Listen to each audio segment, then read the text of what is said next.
Bismillah ar-Rahman ar-Rahim. Let us continue with our tafsir of Surah Al-Baqarah bihawlillahi wa quwwatih. We are on ayah number 263. قال الله تعالى قول معروف ومغفرة خير من صدقة يتبعها أذى والله غني حليم. So vocabulary, قول معروف means goodly words.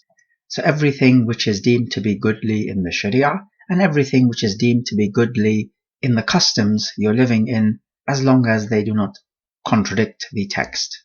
Ma'ruf linguistically means that which is known, from arafa ya'rifu, to know something or to recognize. So that which is recognized to be good, as opposed to munkar, that which is not recognized, or that which is rejected. Maghfirah, from ghafara yaghfiru, it comes from mighfar, which means helmet, which protects your head. So maghfirah protects you from the effects of sins. Now this is khayrun, better than a sadaqah in which adha is followed. Adha, like we said before, means harm. So that you give sadaqah, and then after giving sadaqah you harm the recipient either verbally or physically, thus annulling your reward. And just because the goodly word is better than adha does not mean that the inferior has any goodness. If we say Jannah is better than Jahannam, that statement is true. But does that mean that the inferior thing, which is Jahannam, has any goodness in it? No. Wallahu ghaniyun halim. Ghani meaning rich, or it can mean also not in need of anything. So that Allah does not need your charity. He is not the beneficiary. The beneficiary of your charity is you, as you reap the rewards in the hereafter. Halim meaning forbearing. So if you were to, for example, give in charity and then thereafter you are guilty of man and adha, then you are worthy of punishment. However, Allah Jalla wa Ala delays your punishment to give you the chance to repent. So He does not hasten your punishment. So He's Halim, He's forbearing, always giving people a chance to repent. Okay, let's pick up some benefits from this ayah. So we can obviously pick up the two great qualities, goodly speech and forgiveness. So the forgiveness would be if someone does wrong to you, you forgive them. Just like you would want others to forgive you, and especially you would like Allah Jalla wa Ala to forgive you. So Allah only has mercy to those who have mercy on others. And we also pick up the two names of Allah, Ghani and Halim. And they are fitting for this ayah, of course. And from the names, as always, we pick up the descriptions as well. And it ought to be known that the names of Allah should be used in your dua as you call upon Allah Jalla wa Ala. Ayah 264.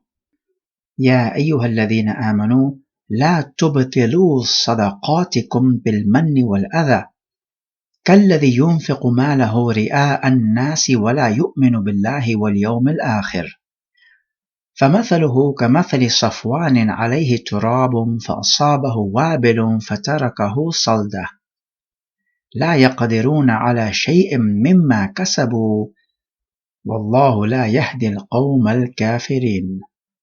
So with this ayah, we're still on the topic of charity. So again, we have the famous call, O you who believe. It has been said that this comes 88 times in the Quran, this call. So this next upcoming order is going to test your iman. He said, La tubatilu. Batala means to become void or null. So do not make your charities null and void by committing al-man and al-adha. These are two keywords we spoke about before. And Allah Jalla wa Ala yet again gives a parable to explain this concept. He's saying to us that the one who gives charity and follows it up with man and adha, he's like the one who spends his wealth, يُنْفِقُ مَالَهُ رِيَاءَ النَّاسِ, showing off to the people. Riya means showing off. And he does not have iman in Allah and the last day. So you see, this charity is not accepted because it is not a genuine charity. It is showing off. It is not done fi sabilillah. It is done fi sabilin nas, for the people. So this description is a description of the munafiq.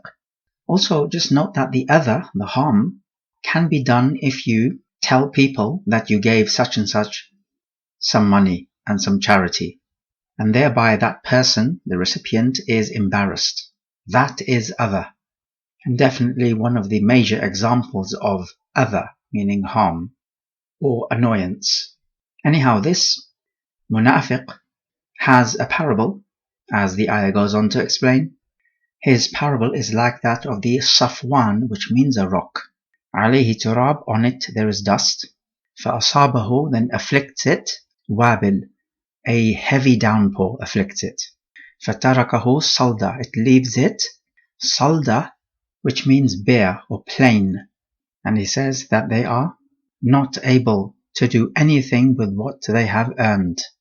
They is referring to the Mura'i, the showing off person, the Mannan, the one who reminds of the favors he's done to others, and the Mu'dhi, the one who creates other, so annoys others after giving them charity, by, for example, telling others how much of a charity he gave the recipient, thereby embarrassing the recipient, and so on.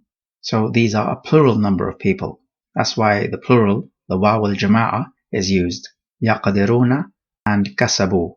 And even though the word alladhi is used, which is normally used for the single person, meaning the one who, in its word it is singular, but it is referring to a plural number of people, like a compound noun, which you find in English. And so such a thing can also happen in the Arabic language. Okay, so how do we make sense of this parable? The dust on the rock is the parable of the works that these people are doing. Outwardly, their charity work is a good work. Giving charity is always good. So this is like the dust on the rock. When these people give their charity because they're showing off or because they are guilty of man and other, then this is like the downpour, the wabil, which comes down and washes away the dust. So the evil washes away their good deeds. As for his saying that they are unable to make use of anything that they've earned, this is because on Yawm al-Qiyamah they will have no reward. So they've made an effort by giving charity, and yet they have no reward for it. So what was the point? And he ends by saying that Allah does not guide the disbelieving people.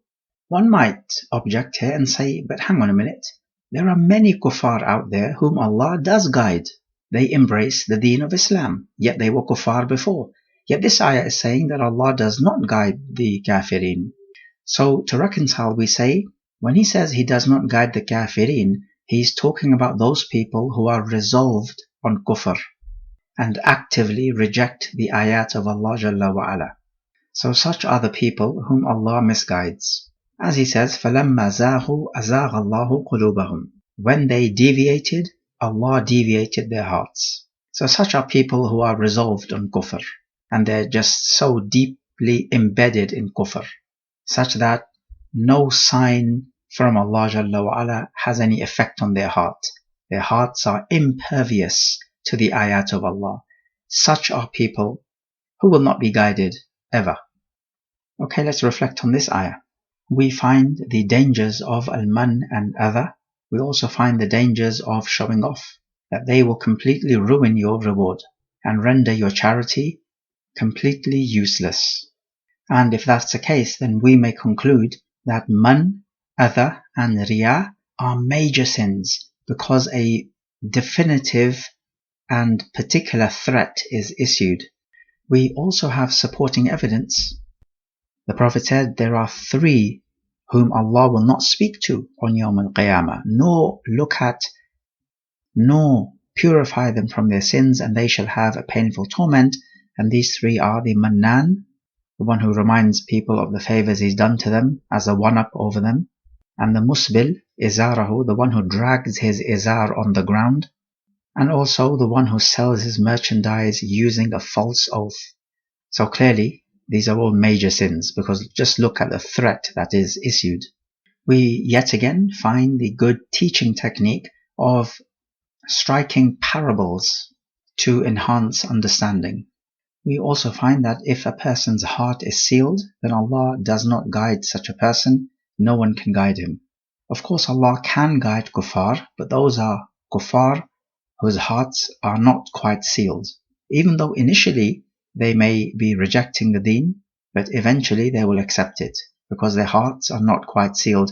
Now, as for whose heart is sealed and whose heart is not sealed, this is impossible for us to know. Ayah number 265.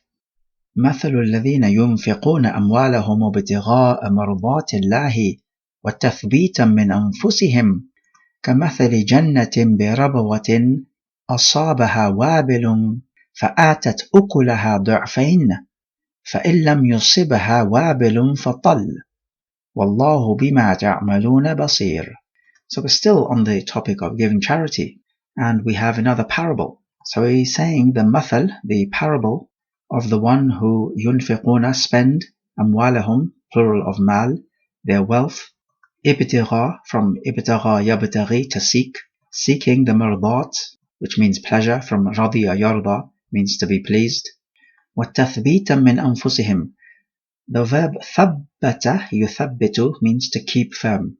You may remember the famous dua that the Banu Israel made when fighting the Amaliqa, وَثَبِّتْ أَقْدَامَنَا, and keep our feet firm. So do not allow us to flee in cowardice. But in this ayah we see it is تَثْبِيتًا مِنْ أَنفُسِهِمْ, so tathbeet, from themselves. Now Ibn Abbas radiallahu anhu says tasdiqan and yaqinan, so they have firm faith and belief in themselves that Allah Jalla wa Ala will reward them for this righteous action. It can also be interpreted to mean that they make themselves firm in their ikhlas to Allah Jalla wa Ala, and that they are firmly resolved in that. And both interpretations are fine and acceptable. So these people, their parable is the parable of a Jannah. Jannah is a garden with dense bushes which cover the garden up, because the root letters Jim, Noon, Noon have the idea of being covered up. Rabwa means a high ground. Asabaha wabil, again same word, wabil meaning a heavy downpour. Fa'atat, it gives, meaning the Jannah, it gives. Ukulaha, meaning its fruits. From akala, to eat, but in this context it means fruits, because fruits are eaten. Du'fain, double yield. And if the heavy downpour does not come down on it, fatal, then a light rain comes down on it. So wabil is heavy downpour and tal is light rain. So this means to say, if the heavy downpour does not give the double yield, then a light rain will give the double yield. And this is because the ground itself is the type of ground which produces goodness and produces double yield by its very nature. It is a beneficial ground.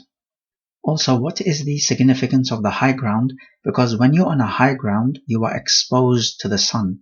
Nothing is going to block off your view from the sun. And also, you're more exposed to the wind as well. So these natural elements will give rise to extra crops.